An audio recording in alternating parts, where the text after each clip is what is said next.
Descended Nation. Welcome to the National Reparations Boycott Teach-In live stream.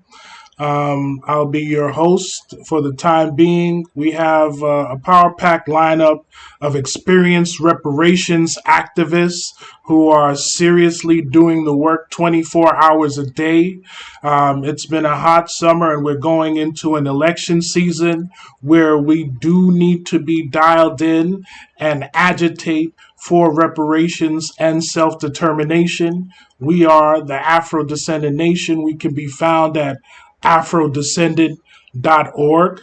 We are an umbrella organization who have been doing 30 years of work with the Honorable Silas Muhammad in the international arena for human rights, self-determination, and reparations for Afro descendants throughout the slavery diaspora. This is lineage based on those who have a specific experience with and a history of people who have lost their culture. So again, I'm your host, Brother Shahid Ali. I can be found throughout as Afro Descendant Ali. Um, and we do have some people here. Brother Rashad Singleton, for one, president of the National Reparations League. Strong brother. You go to all of his social media pages, but I know he will go into all of that. Brother has been on it for a long time now. This is a serious young brother. We also have Brother Nick Muhammad out of St. Paul, the Twin Cities in Minnesota, St. Paul in Minneapolis.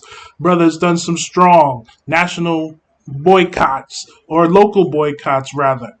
Brother has experience.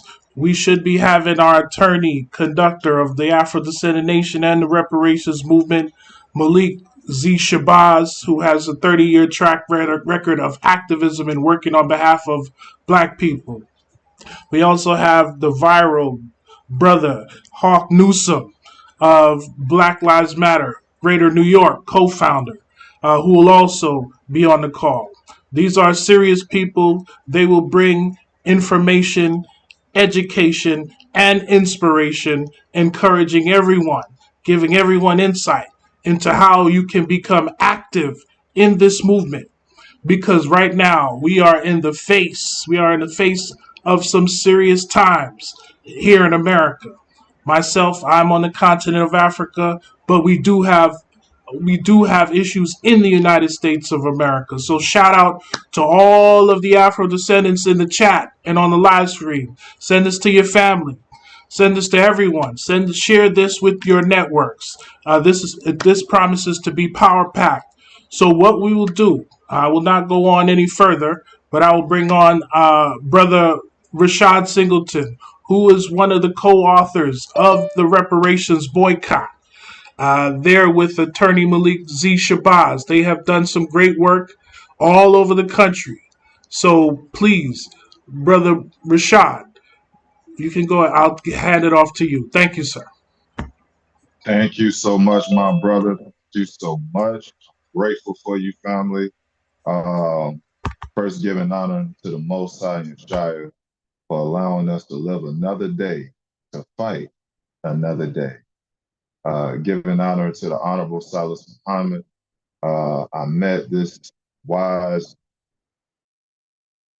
gentleman earlier this year, and it just, when you meet people from that generation who's seen so much, who's done so much, it just puts you in a humble state. For him to look at me and to give me words of encouragement,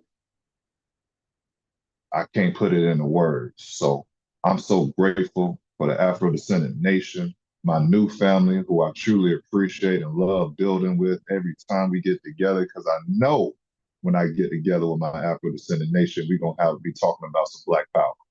So it's just always grateful to be in the room and grateful to be in the space.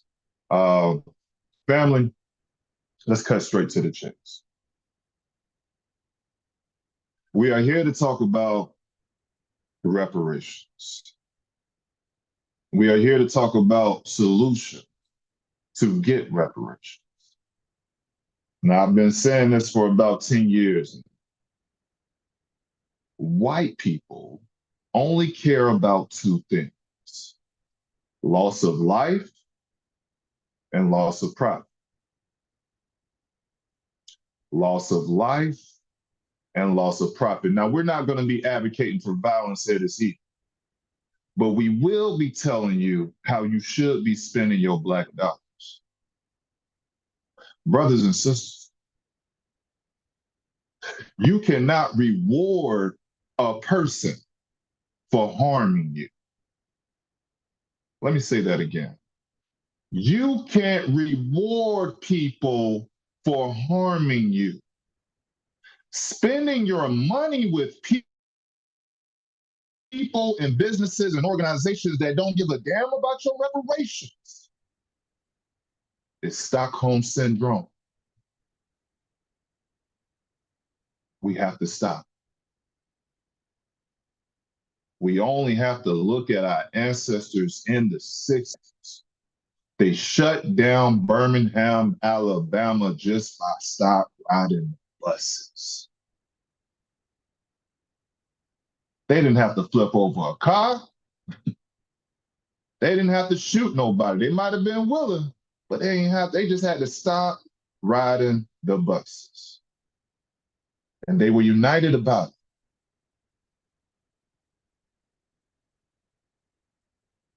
It wasn't like today where we want to boycott something, then you have some tap dancing celebrity riding the bus the next day. We want to boycott Gucci. We have a tap dancing Negro wearing a Gucci sweater the next day just to be funny. They think it's a game. Well, unfortunately, for the white supremacy system, some of us ain't playing. We're not here to play a game. We're here to take back what's ours. Me and brother Malik Shabazz was in Washington, D.C. We boycotted Wells Fargo. And as we was mentioning before the show, we watched the brother pull $20,000 out of his bank account after being educated. Because once you're educated Black man, once you're educated Black woman, then you have to do better.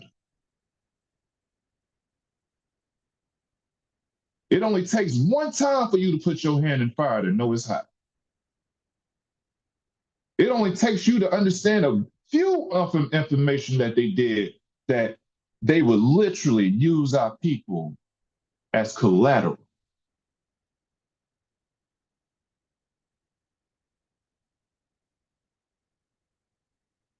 Schools involved, everybody, North Carolina this, North Carolina that. They didn't tell you that the land to get North Carolina was given to them by a slave master.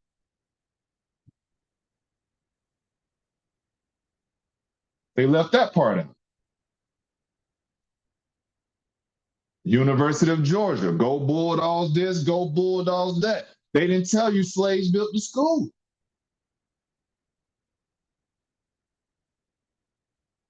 And what have these institutions done to repair the situation? I'm sorry. Apologies. When the last time you paid your bill with a damn I'm sorry? When the last time you paid your mortgage with I apologize? They don't do that to so-called Jewish people. They give them real tangibles. They didn't do that with Japanese Americans. They gave them real tangibles. Native Americans, the list go on and on. But with us, they give empty apologies. And who is they? Because it's not just one party.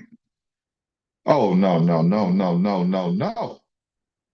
Those days of pretending it's just one party is over with. And that's why they're so worried.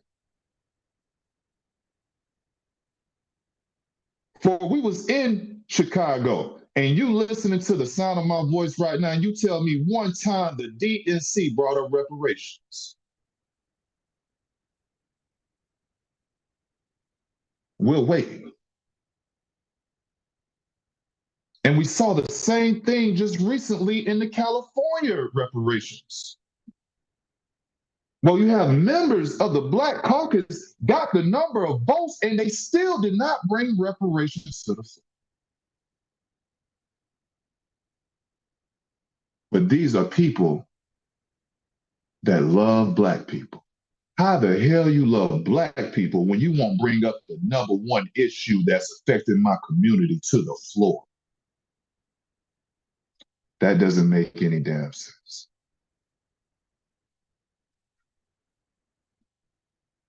I know who love Black people. Brother Militia Bass love Black people because he's fighting for reparations. I know Brother Nick Vazel loves Black people because he's fighting for reparations. I know Brother Hulk Newsom loves Black people because he's fighting for reparations. I know you for Black people when you want to fight for reparations, not push it to the side. So this is what's going to happen. If you decide you want to push it to the side, we're going to boycott you. We're going to grade you on the National Reparation Report card at the nationalreparationleague.com. We will grade quarterly businesses, politicians. We will grade you solely on your stance on reparations. We're not going to make it up out of emotions. We're going to use your words against you. Because we can no longer sit back as human beings and watch you give attention to every single issue except reparations. So we're going to keep it as peaceful as possible, but we will affect your profits. We are boycotting, boycotting, boycotting. And we will be united on this boycott because of the devices that this white man has made. We can get this information out quickly than we ever could. Just as this meeting is happening right now in real time. We're united on this issue and we're tired of not getting anything for our vote. You're not going to lull us to sleep just because you want us to be with a certain party. What has the Democrats done for us? I know they have not given us reparations. What has the Republicans done for us? I know they haven't given us reparations, but we got a fighter in Dr. Cornel West, who is for reparations. Some of our brothers and sisters act like they don't see it. I'm going to put my vote where the reparations is. No reparations, no vote, because we're tired of the crimes. Not going to fool this generation no more. We tried kumbaya with y'all, but now 60 years we've been doing kumbaya, holding y'all hands, singing Negro spirituals. We still ain't got reparations. But you got money for Ukraine. You got money for Israel. You came up with money for COVID. Everybody got a check for COVID. But we can't even get reparations brought to the floor. It's a new day. And the days of you politicians and you business people, the days of you thinking that you're going to get Black people support without addressing reparations is over. You won't get our vote and you won't get our money. I'll pass the mic right now. I apologize for being long-winded, but it's time to affect their pockets, and it's time we do it now.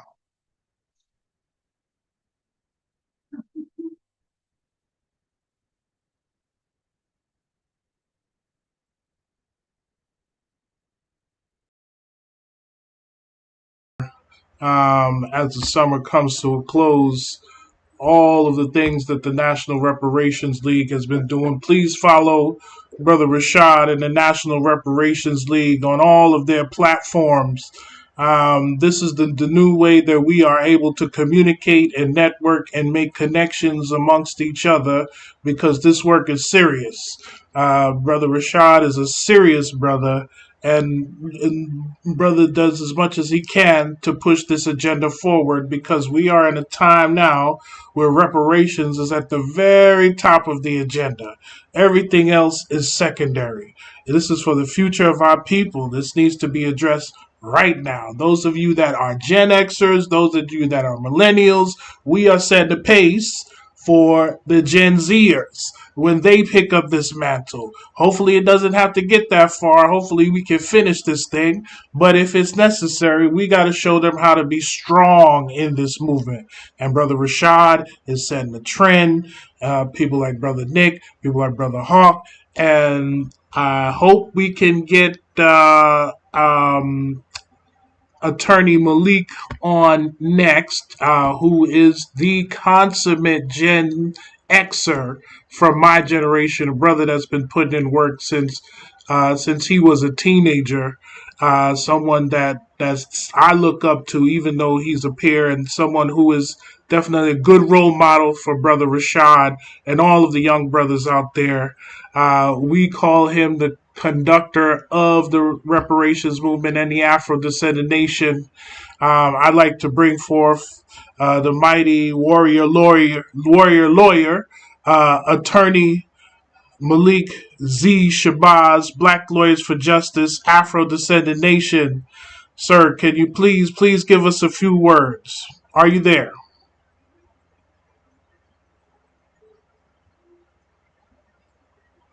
You may not be on. Are you on your mic, sir?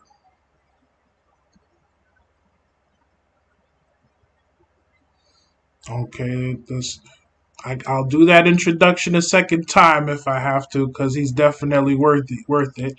Uh, but what we're going to do now is we're going to bring on a brother who has been experienced within the boycott movement and within black activism and human rights there in his local area. Someone who brings a lot of experience and know how as it relates to this work.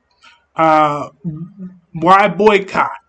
Because if they're not hearing us for our on our platforms for reparation, we must agitate. We must make them feel it in as many ways as possible in order for them to hear it. This is just one strategy amongst many in this battle. And this brother brings a lot of experience, and this is something that will help to empower everyone in the chat and everyone that will be listening to this recording going forward on how we are supposed to level set and set up a strategy in order to continue and be successful with this boycott. Uh, Very impressed with this brother, and I'm sure everyone else will hear. Uh, the key thing is that he's from the same state as the current Democratic vice presidential nominee. So I know he will have something to say about that also. But we got to continue in this vein. We cannot be neglected anymore by any of these politicians. This is serious now. The Can you lives of hear our me? children are at stake. So, okay, before I bring Can you on hear Brother me? Nick, yes, sir, we do hear you, sir. Can you hear me? Okay, yes, sir. Thank you for allowing me on. Hold 1 second. First of all, I apologize for not coming on by video. It's my birthday weekend. I'm kind of on travel, and I'm sorry about that. Let me say that. So, but let me speak up. Y'all can't hear me, right? Yes, sir. We can hear you. We can hear you. Yes, sir. Okay. All right. Well, first of all, pardon me, and then I thank you. Brother Rashad of the National Reparations League, and to Brother Nick Muhammad, and to you, Afro descendant Ali, who I call the fire and the voice and a great representative and spokesman for our wing of the reparations movement.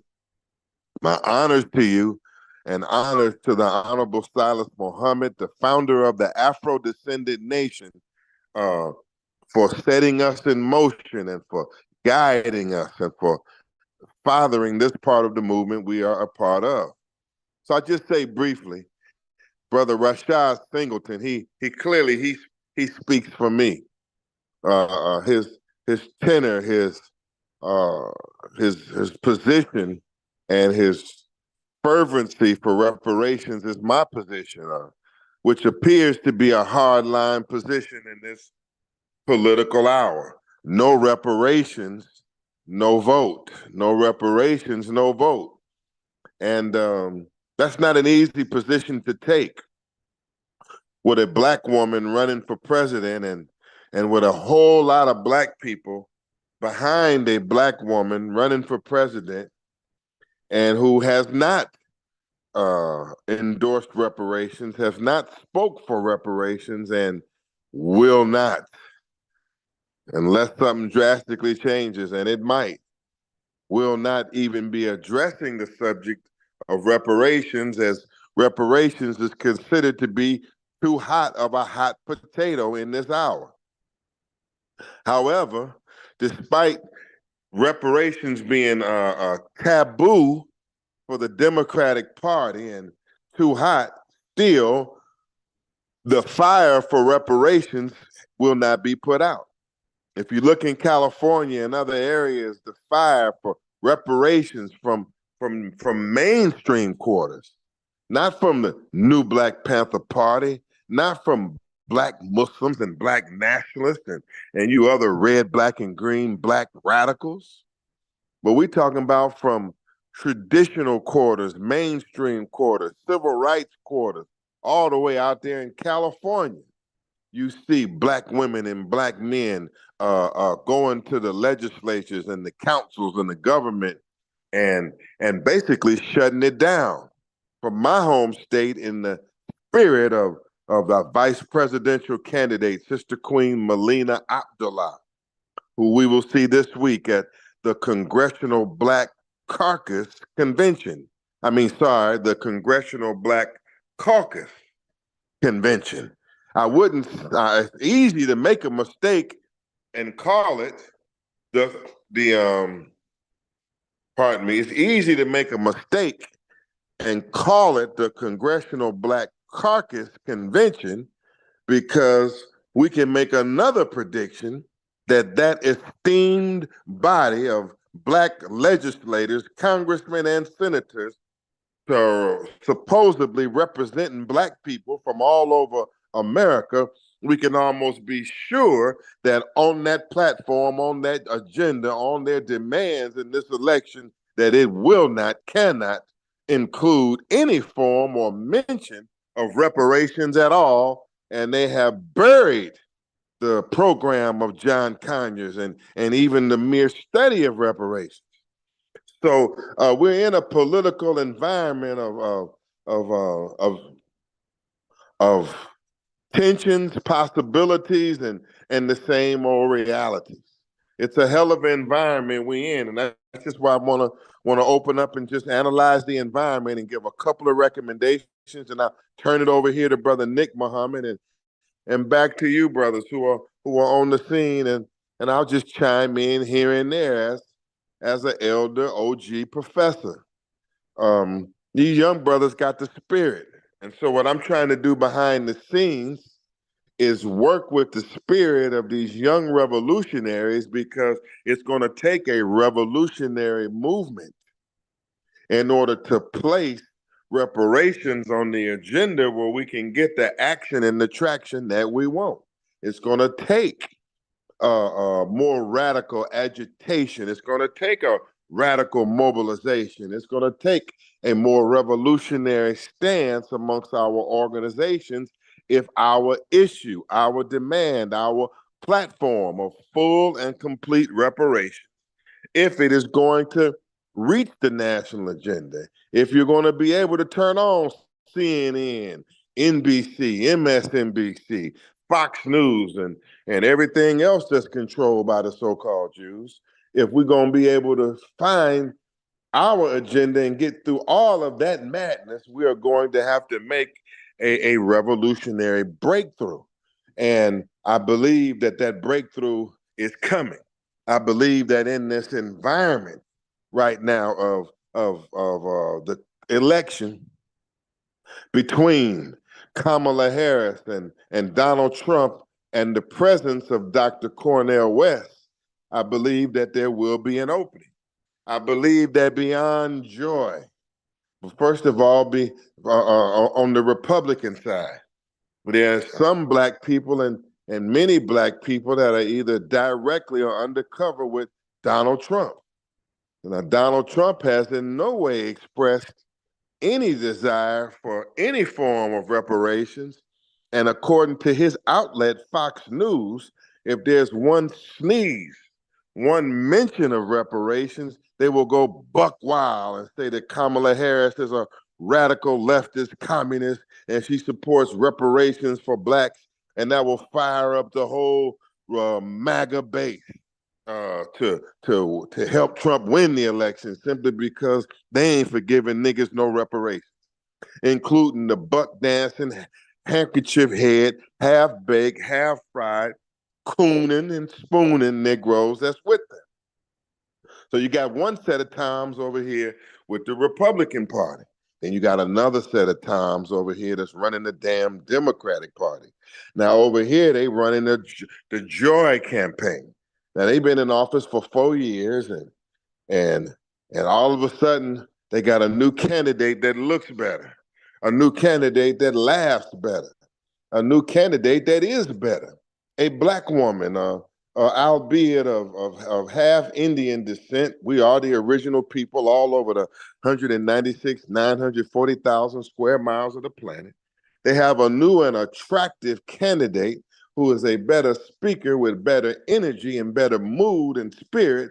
But damn it, it's the same old Democratic platform that has been around for the last 50, 60 years, ever since they abandoned segregation. It's the same old Democratic politics warmed over again. And it's got black people excited. However, that excitement is leveling off. The overjoy and excitement and the euphoria is currently leveling off and may level off even further. And I'm gonna just drop this and I gotta get off. I mean, I'll be on, but I'm gonna turn it over to y'all brothers on camera. But just look, this excitement right now, right? It's a false excitement. It has good in it, but it's still some bullshit. Okay, what it is that you have more joy, happiness, smiling. Miss Harris, my alma mater from Howard University graduate, who I will not be mad at her if she win the White House. I will not be mad at my Howard alumni and HU getting to the White House. However, if you look at the substance of what she's offering, it's nothing different than every other half-baked Democratic administration and president before her. But it has a black face on it. It has a smile on it. It has it's joy, and we do need joy. We do need happiness. We do need in a better mood. However, that don't last long when you ain't got bread on the table. That don't last long when the conditions in the black community remain the same. They're remaining the same despite some damn joy and some smiles. We need a permanent solution. We need a real solution. We don't need some more goddamn band-aids and a $25,000 credit. You're gonna get a $25,000 credit on my house. Fool, you can't even buy a goddamn house. The interest rates are out of control. And you ain't got no money for the deposit. And they would just raise the damn price of the house, and then you think you got $25,000 off. No, you've being bamboozled, hoodwinked once again by Americanism, by democratic cracker politics too. So the people is gonna get tired of the dancing and the smiling in a minute, and niggas, so-called niggas, is finna wake up.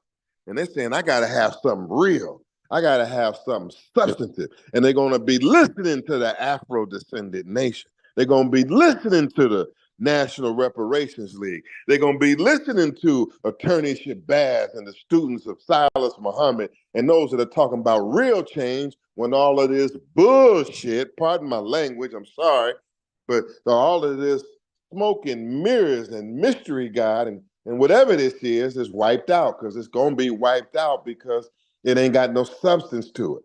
And so I say that the ball is coming to us. The things are swinging in our favor. They better listen to the Honorable Dr. Cornel West. They better try to sit down with him fast. They better concede. I'm talking to the Democratic Party, really. They need to concede fast to Dr. Cornel West's positions on the genocide in Gaza and reparations. They must seriously should capitulate and give him everything he wants, and hoping that he won't hold up the whole damn show. He won't hold up the whole show, because in Pennsylvania and Wisconsin and Ohio and Arizona and Nevada and Virginia and all of these battleground states, every damn vote will matter. And as this honeymoon period is over and they get serious about the election, they better wake up. These students are going to rise up. These students are rising up this fall, and they're going to be demanding an end to this genocide, and they're going to tie up these damn streets. And this reparations movement should get hot, need to get hot, so it can shut down and attack some of these damn banks, companies, and corporations, and otherwise represent the liberation movement. We don't just represent a single issue, we represent the whole liberation movement and our aims in the liberation movement. Man, I can go on, but I'm finna turn it over to the young brothers, and that's what I got to drop. I'm hoping y'all will be inspired with it. We got to build all over the nation. We got to build like we're building in Washington, D.C., alliances and united fronts all over the nation. We got to take over our local communities with some self-determination, some Black power, some Black nationalism, because when this corrupt politics falls, all of these nationalist coalitions can link up all over the country, and we'll run the damn Black politics, because the Democratic Party is going to drop niggas one way or another. And they're going to drop some niggas in the fall. If they win, they're going to drop niggas. They're going to say, now we in, niggas, now sit down. Because we got to have a deal over here. We got to govern. If they lose, shit, it's all bets off anyway. So the bottom line to it is we got to build, prepare, build alliances, keep building up our ranks, our alliances, keep it hot like we're keeping it, because the ball is coming to us. And we're going to return the goddamn kickoff for a touchdown on this cracker. And that's all I got to say in opening up. Thank you for tolerating.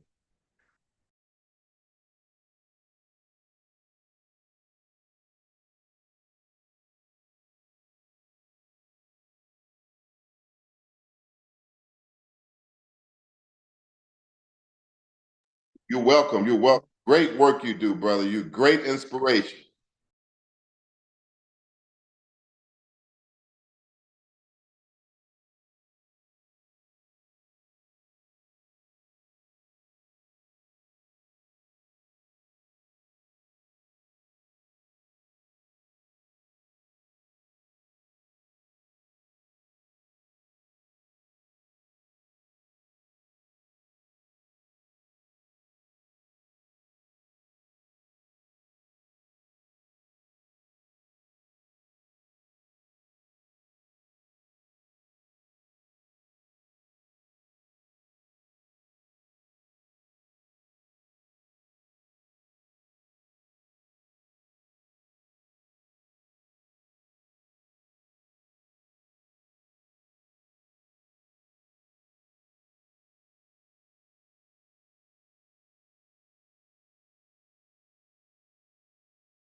All right.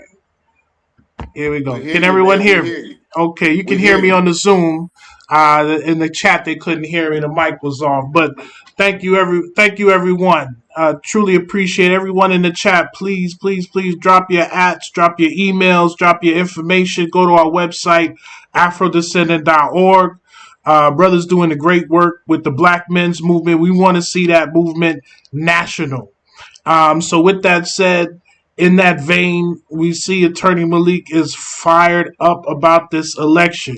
As we saw in the chat, we heard a little Dr. Khaled come out of him. That it sent chills through me just now. So we know what time it is when the ancestors start speaking through us here. And this is where we are right now. So we definitely want to pay attention and use the election to fire people up for the issues that mean something. And reparations is something that means something. And the next brother I want to bring up, as I stated before, brother Nick Muhammad is doing great work, has done great work in the state of Minnesota. He knows something on a local level what VP candidate Walsh is truly about as someone that's been able to observe him very closely. So we hope he's able to provide us insights and the reason that we want him to do that so we can know the seriousness of the moment and why we should participate in a reparations boycott and advocate for reparations. We're bringing this to you to empower you in this movement. We're just people just like you. There's no the one anymore. We have to do it as a family, and we have to do this collectively. We have to do this in unity, and we have to be able to use the mechanisms that are in place, such as the internet, such as the things that are available to us to be able to connect and push this thing forward. So, without further ado, I'm going to bring on Brother Nick Muhammad, who will bring some enlightening information on how we can put this thing together. So, with that said, Brother Nick, you can start with your presentation. Thank you, sir. Yes, sir. Thank you, Brother Ali. I appreciate the invitation from the Afro-Descendant Nation. Brother Singleton, Brother Shabazz, Elder Shabazz, appreciate you all creating this space and holding space for people to be informed. My name is Nick Muhammad, and as Brother Ali said, I'm a resident in Minnesota by way of Indianola, Mississippi. And I've been working in the political scene, activist scene, and artist scene in the city for almost 20 years. Just a few things for us to understand. I'm not very good at small talk. You know, I don't do the speeches. I don't do the rah-rah. I get down to strategy, business, and implementation and outcomes. And one thing that I've learned in the 20 years of doing political advocacy in the state of Minnesota and in a few initiatives across the country is that you get what you ask for. You get what you're prepared for. And anything that you're prepared for, you usually have an agenda around and a guiding set of demands and a guiding set of principles and a vision that's easily communicatable to everybody who has that vested interest in your community. And the reason I'm highlighting that is because I'm not just looking for reparations flatly as something that these politicians need to come out and say with their mouth that they're going to support. There's been great initiatives all across the country that have actual written plans and strategies, none of which have been engaged by either party publicly as to considering these plans that are written out that have, some of them are just aspirations about, you know, correcting historical wrongs. Some of them are asking for cash payments. Some of them are asking for different concessions along the lane of taxes, resources, whatever have you. Brother Singleton was talking about boycotts, targeting Wells Fargo, banks and institutions that have historical blood on their hands and blood money in their coffers and literally have benefited from the institution of slavery. And let's not forget about the private prison institution and the war on drug institutions and the myriad of public policies that have decimated the Black community.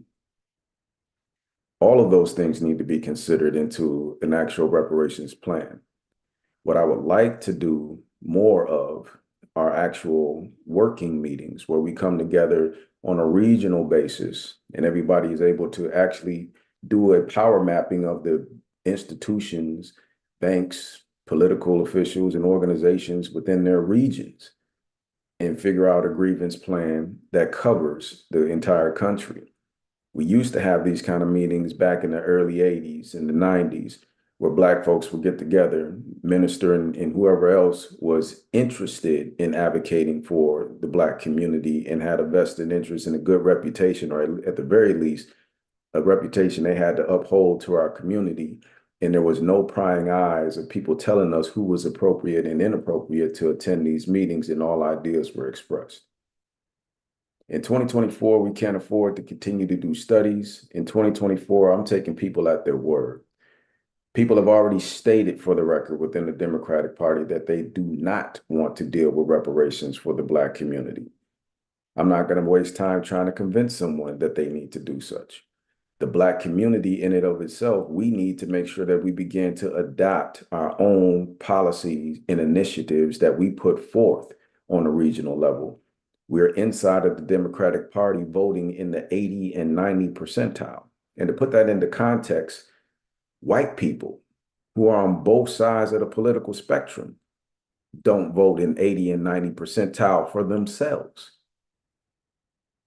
This makes sense strategically inside of a so-called republic or democracy because you have vested interests. Everybody doesn't think the same. Everybody doesn't live the same.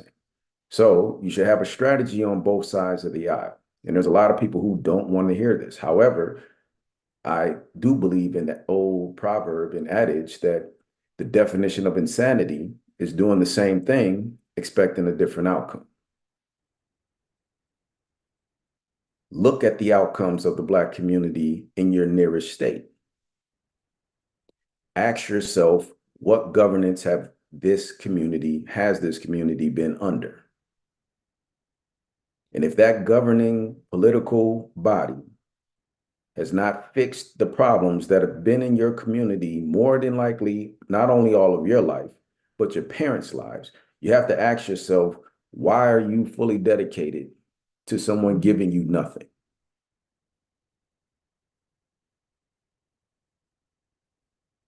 When we target banks, institutions, it's very important that we understand who we're talking to and what they're capable of doing.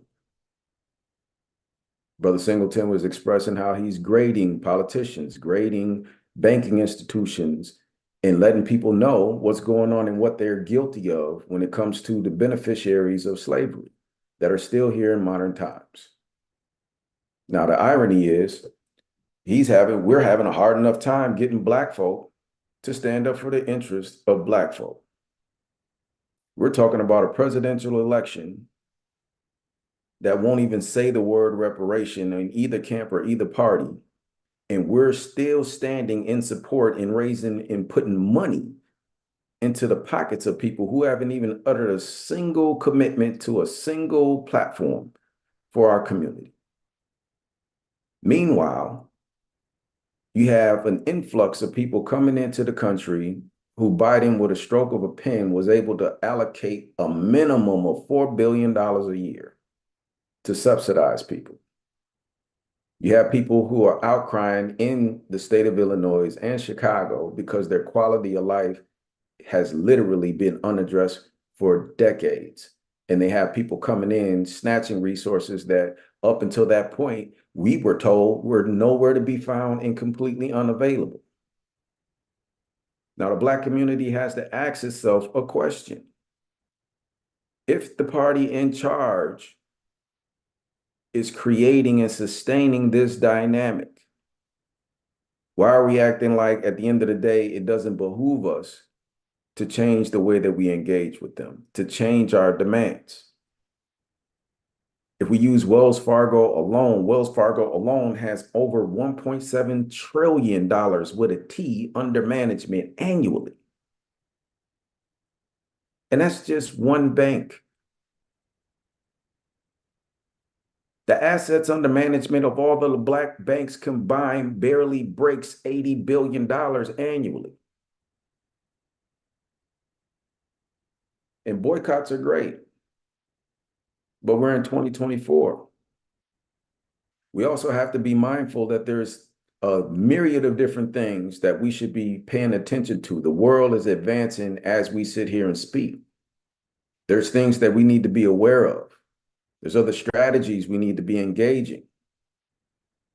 Speaking of the banks, right now, there's a fight in Congress for a lot of the banks to literally begin to do a transition away from fiat currency into a digital currency. And one of the fights going on is about how do we come up with a digital currency that the world can agree on that will allow border-to-border payments, person-to-person payments without a physical dollar, without the ability for governments to manipulate, to control inflation and deflation, and stabilize the American economy, who is swimming, actually drowning in debt.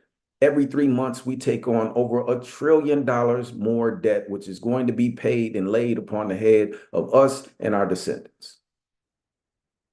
And right now, they're wrestling with new innovations that would literally create new avenues of revenue to stabilize the country. Why doesn't our reparations initiative have any dog in the fight to make sure that those said assets, whatever they become, a portion is allocated directly to the Black community? While we sitting up here fighting over things and trying to figure out where the money's going to come from, they print the money out of thin air. Part of the problem. And as we've learned with the Ukraine and with the war going on in Israel, they do it when they feel like it. So the fact that we haven't received anything is because they don't feel like giving your Black behind nothing. We're not in a honeymoon phase with anyone. Honeymoons are for committed relationships, married people. We're treated like side pieces.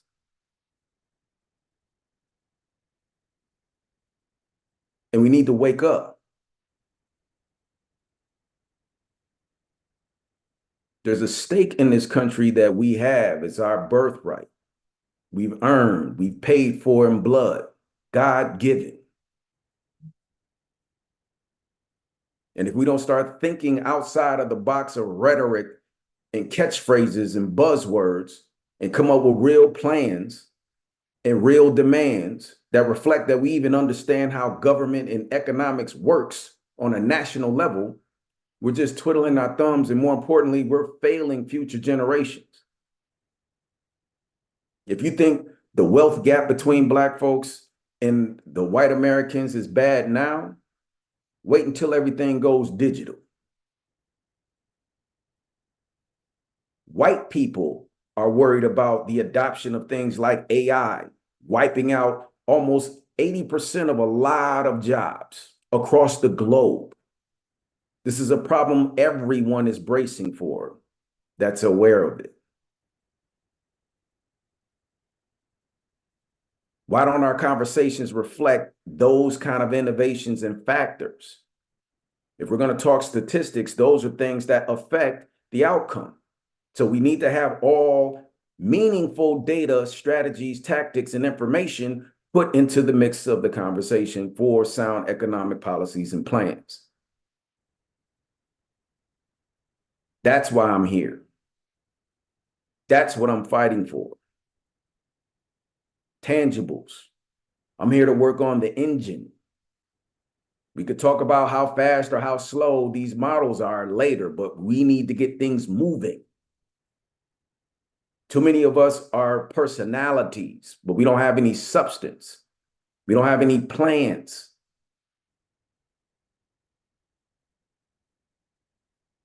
Education was mentioned. There used to be a time where our elders had to hide the fact that they could read, but they would read almost anything they could get their hands on in order to educate themselves so that they had utility, capacity to do things themselves. George Washington Carver was a self-made scientist. If we're going to invoke the past, compare the past capacity of our elders and our ancestors and what they could do to what we do today. Those same boycotts were being led by children and families that had sound communities, value systems that allowed them to be able to make those movements successful. And we're not honest about how we exist on a value-based system, a moral-based system, how we treat one another. Look at how our entertainment is literally railroading our children into some of the most useless mindsets and destructive mindsets for $1. And we all know that the young Black faces being propped up spewing this garbage are being paid for by record executives who've been robbing, raping, and pillaging us since the inception of the business. And we still have done zero politically, policy-wise, to regulate that industry. And that's one of the main avenues that a lot of us resort to. Prince sat on national television with slave written across his face, and no one changed a single law to prevent what happened to him from happening to future artists. And that's just art. We've lost farmland. We've lost a myriad of different things through policy. And I'm not saying that we don't need to advocate and we don't need to boycott, and some of those things aren't useful to raise awareness. However, when we go into that political arena, you need to have political weaponry. You need to have an economic plan, economic weaponry. No one is scared of a broke, dysfunctional opponent.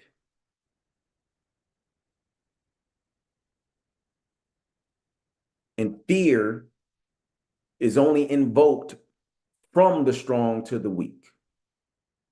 If fear was there, they'd be coming to us about what we want. The fact that we're ignored shows that there is zero fear coming from this administration or any other administration that we've been dealing with. We need to wake up. The only fear that's being perpetrated is between ourselves to each other about what white folk gonna do if we say such and such and so and so. If we outside of the club and we're not going along to get along, or we're not getting in line and waiting with our hat in our hand for our chance and opportunity for them to throw us some crumbs and don't rock the boat, boy. That's the mentality, and that's the only fear that I see. So if we want real change, we need to start literally breaking down things from an engineer standpoint. Engineers don't sit around and marvel at how something's broken and just say, wow, that's broken. They sit around and say, I wonder how it broke. What were the levels that created the stress? What failed? How does the gears work? How do we take it apart to examine it to see if it can be improved? Or do we need to throw the entire thing out and come up with an entirely different model? That's the realm of thinking we need to be operating from. We have more graduates and college-educated people in our community than we ever had since the end of slavery. And we have some of the largest deficits across the country in our community and lack of power ever. How in the world are we outperformed by people who didn't have a fraction of the accolades and resource in 2024? Our ancestors will fall out if they had a device in their pocket. They could ask dang near any question and get answers. And what do we do with it? Sit on social media and run our mouths.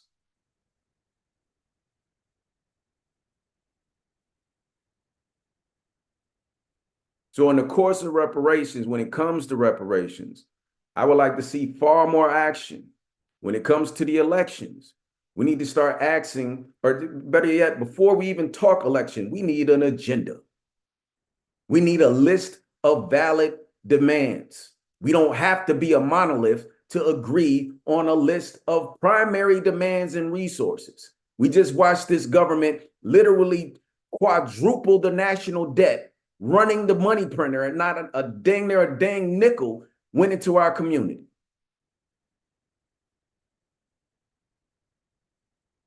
And we accepted it. And because it's a new national election, all of a sudden we think something's going to change, and we still haven't made a demand. And last time I checked, the old proverb was, power concedes nothing without a demand.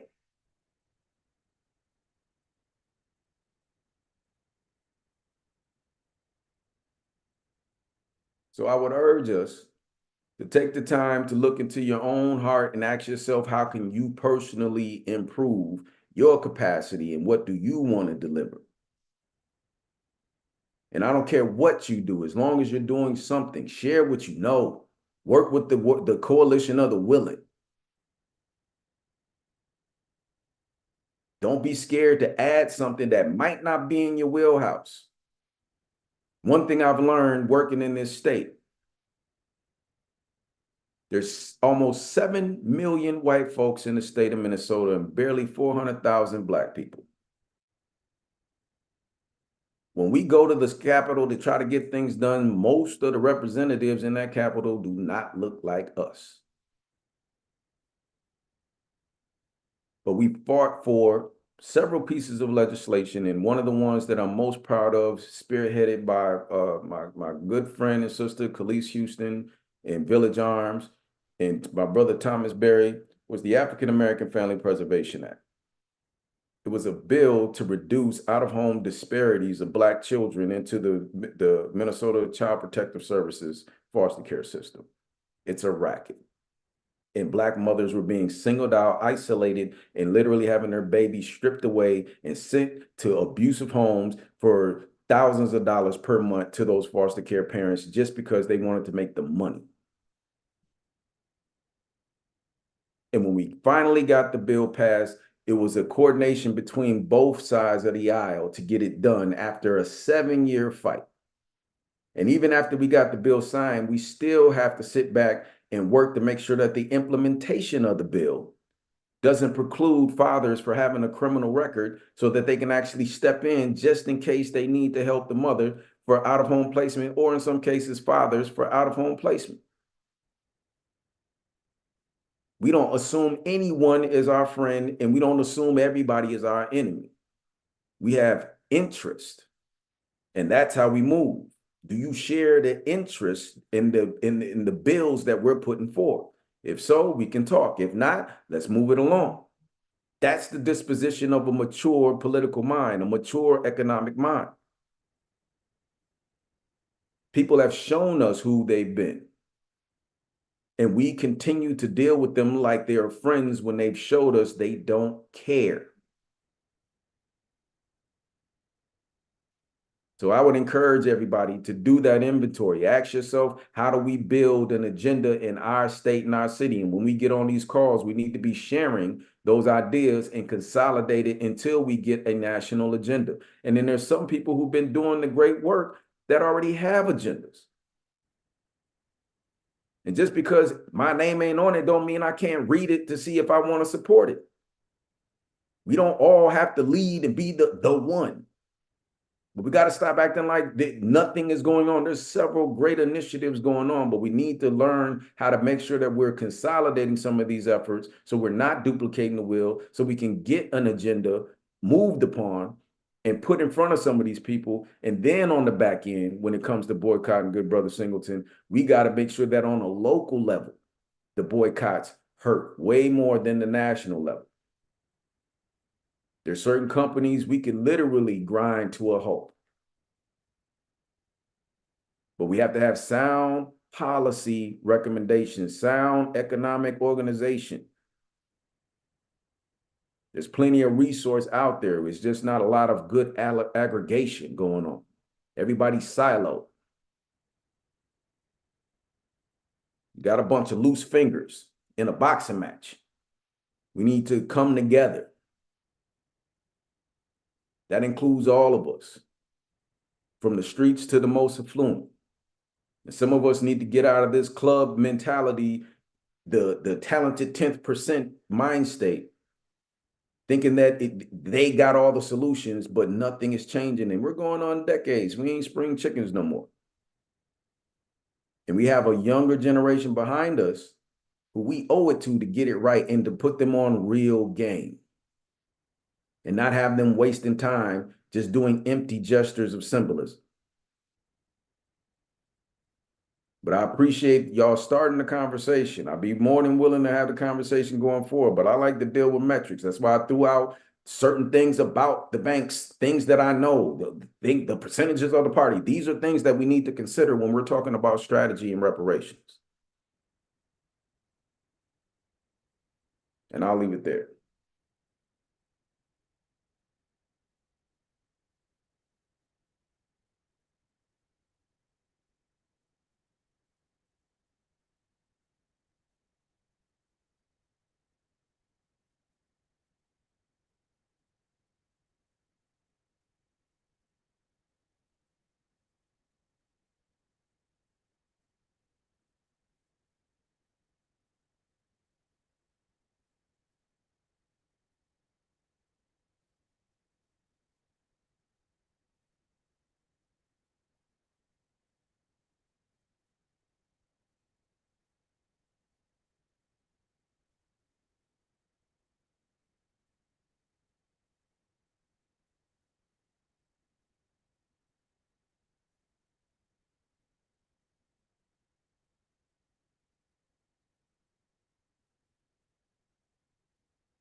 We saw that in the last few years that there were a lot of funds released to the community as a result to an incident that happened in your state there with the George Floyd protests that erupted internationally.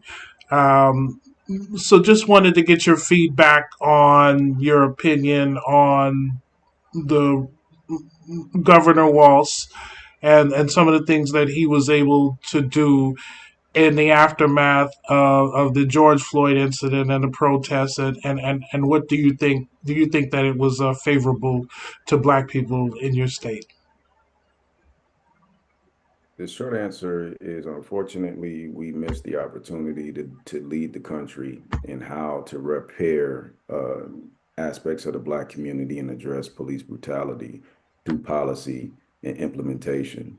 We had almost $100 million flowing to the state, earmarked to support groups and organizations to deal with everything from police brutality to disparities in the Black community, including another initiative from the federal government that was dealing with the COVID pandemic. Because you got to think, when George Floyd happened, we were also going through COVID at the same time. So we had that going on, civil unrest, and a national pandemic all in the same year in the same city. And mind you, George Floyd was just the latest, and he wasn't even the last national incident in the state of Minnesota. Before him, we had Philando Castile, Jamar Clark, we had Terrence Franklin. There was a number of Black men unarmed, gunned down by the police in the state of Minnesota, and he was just the latest. Dante after him, Dante Wright. All of the money that came in actually didn't go to any organization that had Black heterosexual males. We were literally told that they were trying to break the norm. And there were people who weren't even from the city who moved here and made a name for themselves, were put on the cover of Newsweek and national magazines, interviewed, the whole nine. And we haven't heard a peep from these people. And we haven't seen a single one of those nickels actually apply to the community or legacy organizations. NAACP can't account for that money. The Urban League can't account for that money because none of those institutions and organizations were even engaged. The reality is, if you look at the quality of life metrics for Black people in the state of Minnesota, we have some of the highest disparities between whites and Blacks in the country, yet we have one of the smallest Black populations in the country, and we're home to the same state where if you happen to be a white family, you actually have one of the greatest quality of lives by all measures. Now, obviously, with the state of the economy right now, everybody's feeling the squeeze. But there's been resources that should have been allocated that we still have yet to account for. There's been several initiatives that have been put forth that were direct responses to what happened with George Floyd that have received zero funding. I know about the 12 Watch app and a few other things that were literally innovations to try to create transparency of the police department so the power was put back into the people's hand and know exactly who the officer was that was pulling them over in real time and send out alerts to the family members of these stops in order to increase transparency and accountability. And that particular initiative, not a nickel. They can't even get a call back from the groups that pretend to be for Black people, and they'll bring a lot of BIPOC people in. So you'll have a hodgepodge group of people who are from diverse backgrounds, and they'll use this acronym. And because that acronym is in use and you have diversity, they're pretending as if the presence of diversity actually translates into solving the problems for the Black community. And quite frankly, it doesn't. So, and Waltz could speak to that himself. He's been wrestling with these disparities and these challenges his entire time that he's been here. He just now signed the African American Family Preservation Act into law, and it hasn't even been implemented yet. And they're already trying to figure out ways to undercut the spirit of the law and trying to push non-custodial fathers, Black fathers, back out of the home and back out of the equation when the bill fought to actually get them included. And those quality of life metrics have not been addressed. So, from my vantage point, Governor Walz doesn't have a whole lot of success dealing with Black people in closing any disparities in the state, let alone stabilizing the state, Black people in the state. So, on a national level, I'm left to wonder, what are we supposed to expect when the quality of life for Black people in the state of Minnesota has not reflected any improvement since his tenure? Thank you for that insight. Truly appreciate it.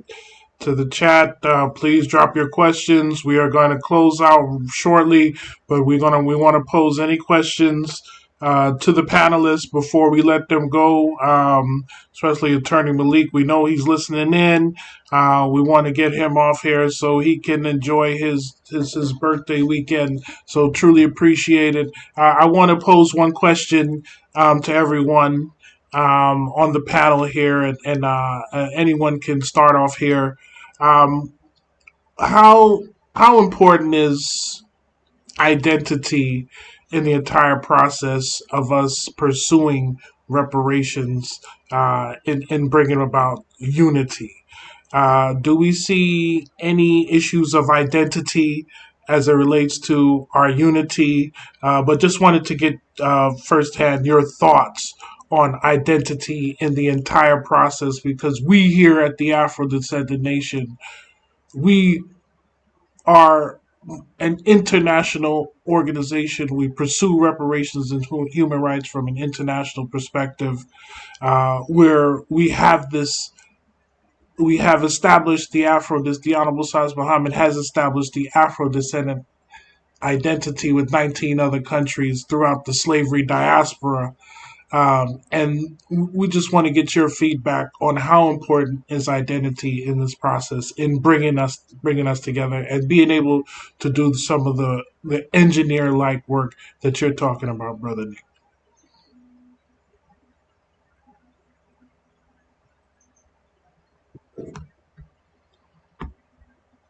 And anyone can take that away. Oh, okay. Can y'all hear me, fam? Yes, sir. Okay.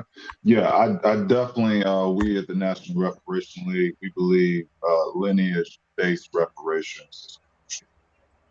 Are we for our reparations globally, our brothers in Kenya, Mozambique, South Africa? Of course. However, when have we had a considerable effort directed to ourselves?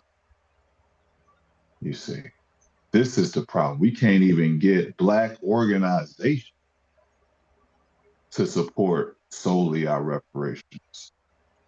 Um, You know, there was a lot of us that was happy and proud that President Obama became our president. However, President Obama dropped the ball on reparations. Now imagine, brothers and sisters,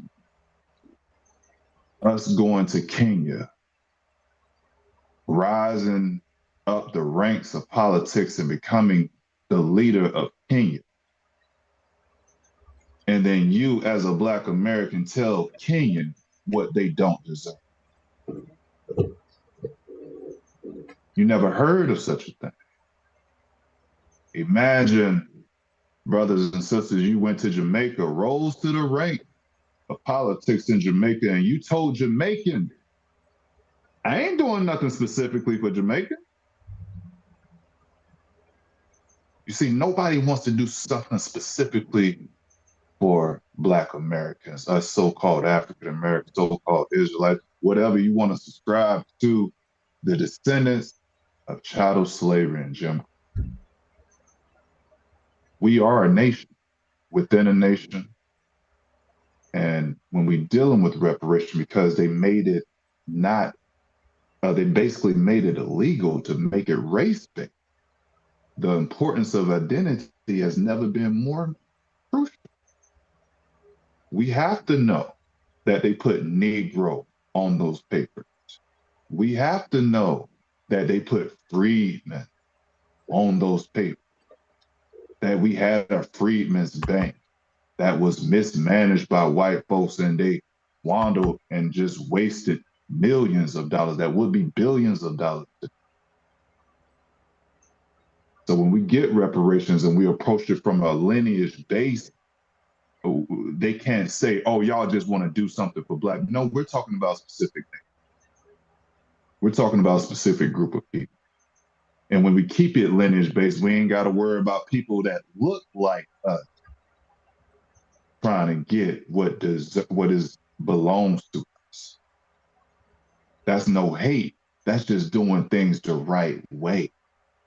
Can you imagine a Scottish person talking about, I want some reparations because I'm white? You know, it don't work like that. So lineage, nationality, all of this is crucial when we're dealing with legalities. And our brothers, our brother Nick and brother Shabazz, they know we have to do it. Ain't gonna be no cheating the court system. It has to be done the right way.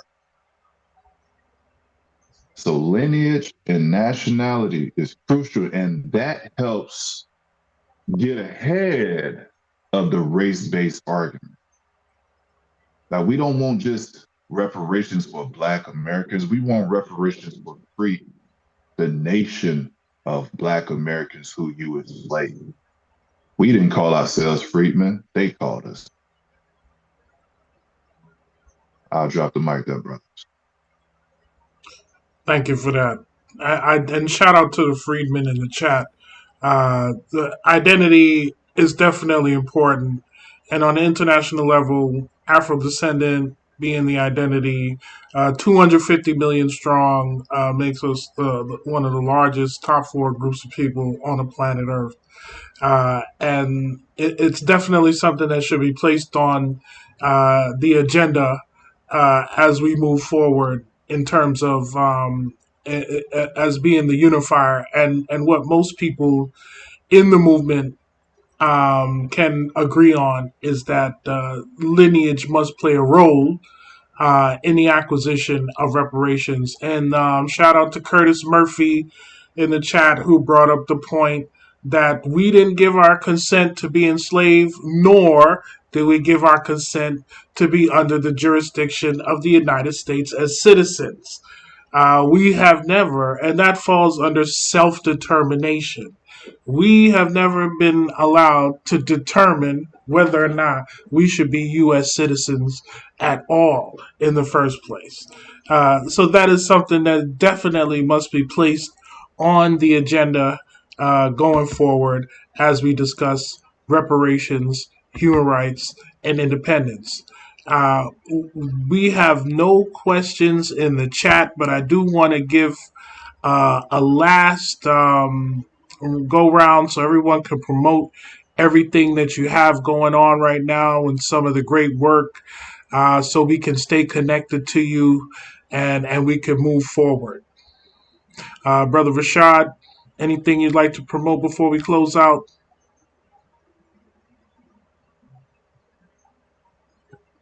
Yes, family. Thank you so much, Brother Ali. Again, brother, just grateful to be in the space. You can follow us at National Reparations League, Instagram and Facebook. You can follow us on Twitter at reparations_NRL. You can always get your National Reparation League shirt, putting fear in these white folks' faces when they see that. They see organization. That's not me saying it. I'm telling you what I've been told on a daily basis. When they see this shirt, they know that this is a organization, not somebody that think reparations is cool. Whatever it be, the print, I don't know. It just puts fear in their eyes, and I love it every time I see it because I want them to know that just because you might have lulled the previous generations to sleep on a couple of issues in regards to reparations, you won't do it to us. And I love being a 7 foot black man fighting for reparations as I want to call on other athletes. Don't just play basketball, brother, and rebound. Get in the fight for reparations. What would it do to see a bunch of 6'9", 6'10", 7 footers supporting reparations? Where is our NFL brothers at on the issue of reparations? We got Major League Baseball player. Where's the Major League Baseball player that's going hard for reparations? All of this has to be brought to the fore. You can also get the books that we've written, The Hypocrisy of Democracy, how the American Dream became the African American Nightmare. We also have Odes to the Black Queen, God's Greatest Creation. And we also have Arise, Brother, This is a Call to Black King. All of these books and more can be found on Amazon or any of our links on our social media. Thank you again, brothers, for the time. Let's keep it consistent, family. Reparations and white supremacy. I always say white supremacy don't stop, so this fight for reparations. It's a 24/7 thing. That means we got to go 24/8. Thank you, brother. Peace. Thank you. Thank you. Brother Nick? Yes, sir. Just a quick note. My organization authored a bill in the state of Minnesota called the ADOS Reparative Justice Fund and Department. It's basically a proposal for the establishment of an interest-bearing account to the tune of billions. And the idea is to set up an ongoing, sustained revenue stream of investment and a pool of resource that goes directly into the community and allocate to about 7 sectors of development.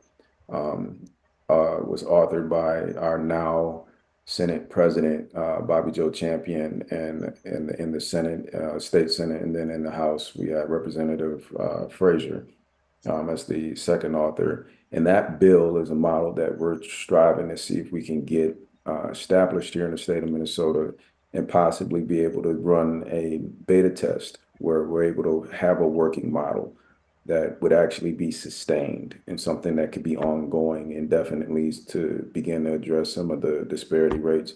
We love to be able to work with people to sit down and talk about how the model is developed and how we actually built it and the impact of it. And we think that that's one of the things that needs to be added to the reparations initiatives across the country. I'm also one of the commissioners in the City of St. Paul Reparative Justice Initiative developed for St. Paul Recovery Act, spearheaded by Brother Traherne Cruz, who's been working very diligently on a municipal level. And just as a tidbit of information for people that they might not know, as far as our sovereignty in this country, there was an actual document. It was called General Sherman Special Field Order Number 15. I think most people need to go back and read those 6 acts that were designated to the freedmen after the Civil War.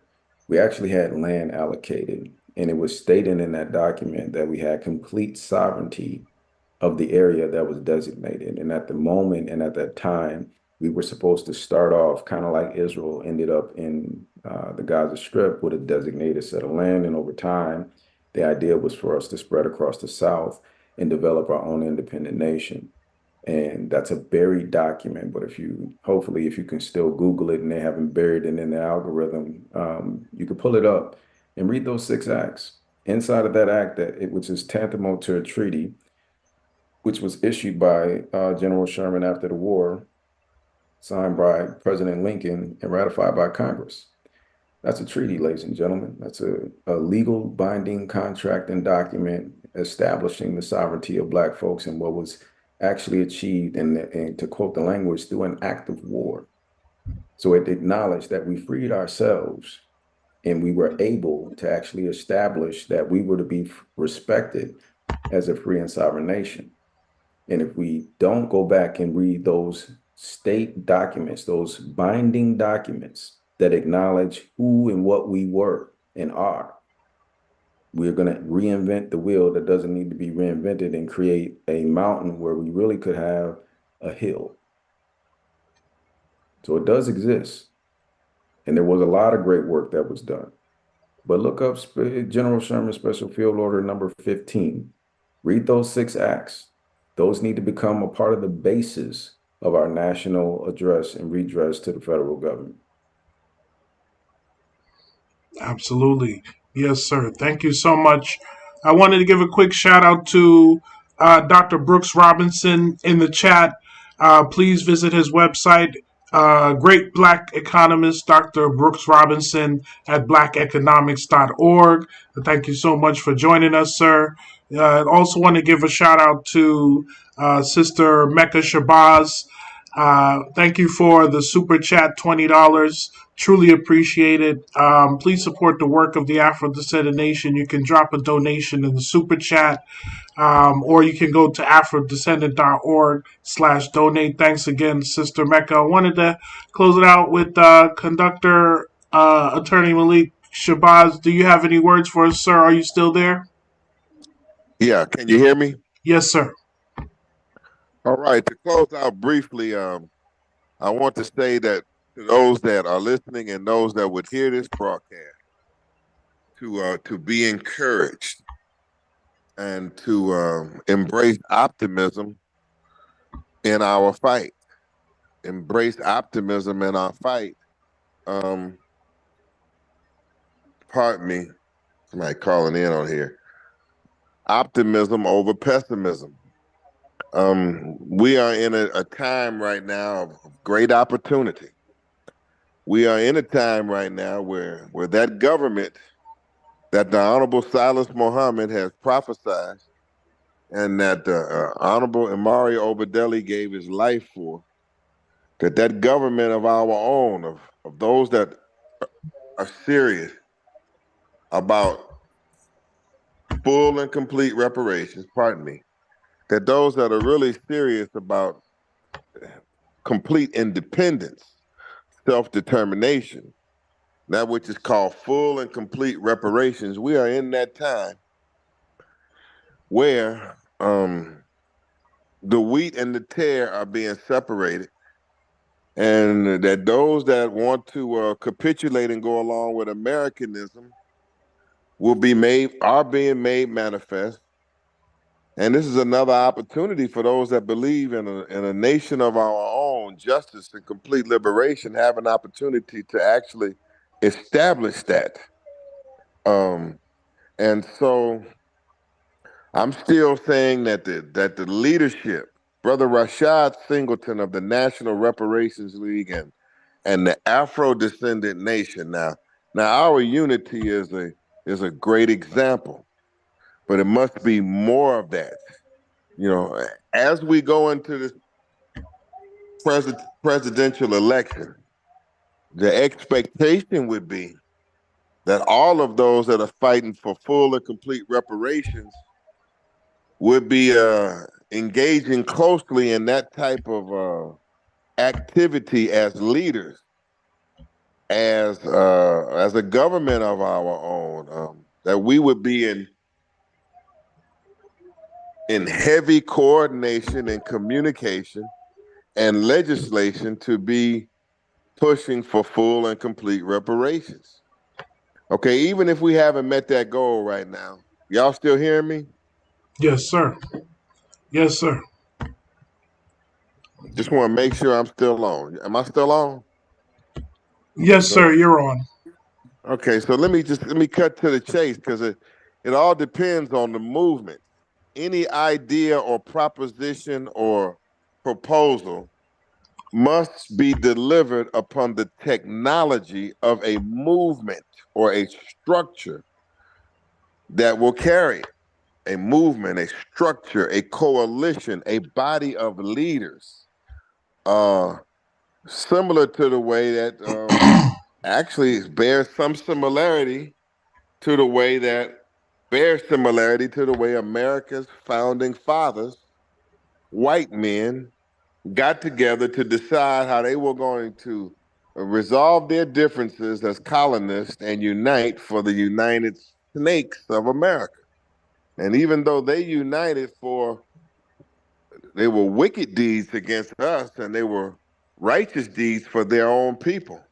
I mean, this is the stage of development where we must push right now. This is the opportunity, this is the optimism. The leaders of our tribes and the leaders of our nation and organizations, those are serious, must accelerate the process of our unity and actions that bear witness to our unity, and we must accelerate the hashing out of ideas and proposals and be before the nation like any other political entity in handling our business. There are many, many different proposals and subgroups of MAGA, but at the end of the day, they have a candidate and they have a damn 3 or 4 point platform. To hell with the immigrants, make America great, keep niggas down, and F the Democrats.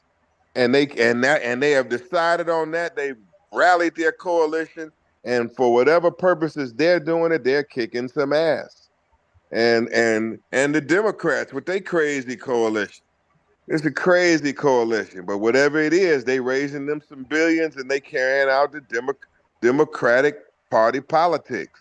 We have a chance. We have an opportunity. Those that believe in the red, black, and green, those that believe in reparations, those that believe in Malcolm, Elijah teachings, Afro descendants, all of us, whatever we call ourselves, this is our chance. So I'm just saying as I conclude that I, on behalf of the Afro descendant nation, my line is open and my ability to participate is open for those that want to build and continue to build a movement and government of our own. Right now, the Afro descendant nation and the National Reparations League is finishing a letter tonight.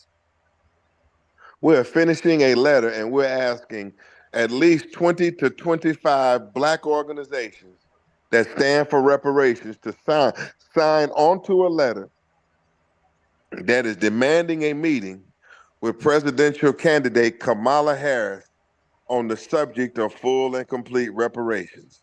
We want to meet with her right away, and we want to pin her down on this issue. And we want to show that we as a movement have some power to pin a presidential candidate down and that we are not a weak movement that does not have power. We got to get out of the stage of being a movement that is just complaining and goddamn throwing down and making people answer. That's where I'm at in my stage of career. And I'm reaching out to everybody on this broadcast and everybody that's listening and certainly my guests. Now, we want y'all to sign on to the letter that we are put a strong letter that Brother Rashad and his staff with my consultation have put together. And we're seeking, we need 100, but we don't want to waste a lot of time debating. We Negroes want to debate all damn day. But we're putting a body of leaders together that will sign off and we want immediately to flush out Harris's and Trump's. The letters going to both candidates, Harris and Trump's position on reparations, and we want to throw down the gauntlet to them to force them to either have the meeting or to deny the meeting. And we got a plan, and by God's grace, hopefully we move fast. So I appreciate everything that's been said, and like Minister Malcolm X, I want some fast action, and I'm looking to get some strong action with other revolutionaries that want some action. And right now, we see some traction being gained through forcing the issue of Harris meeting with the reparations organizers right away. If we can get that on the national agenda and make that a campaign issue, that'll be a coup. If we're strong enough to agree and everybody agree on a simple letter and we can hash it out like we some founding fathers and some real brothers and sisters that got sense, we can all sign off on a letter and approve it without a bunch of damn arguing and get it out there and force this issue on the national horizon, we're going to be all the better for it. Because once again, as I close, all of this is going to crash and burn and fade away one way or another. If Trump wins the elections, wake up call, Negroes. You ain't got nothing but us.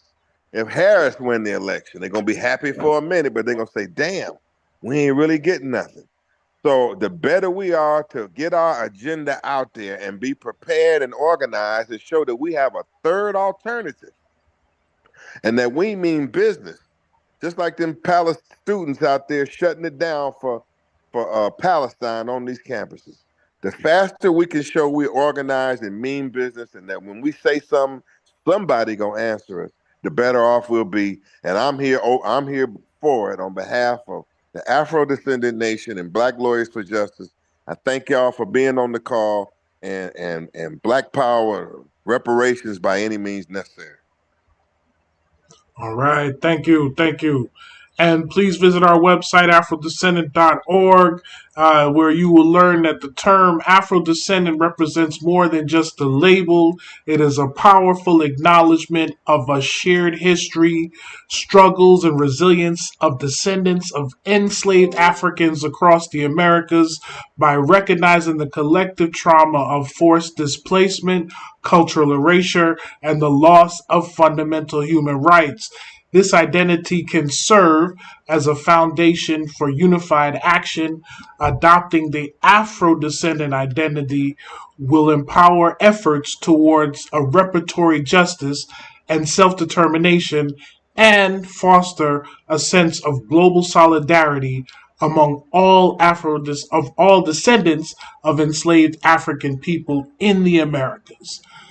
Peace, family. We'll see you on the battlefield. Thank you to all the panelists.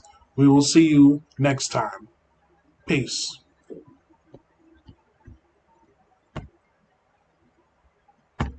Recording stopped.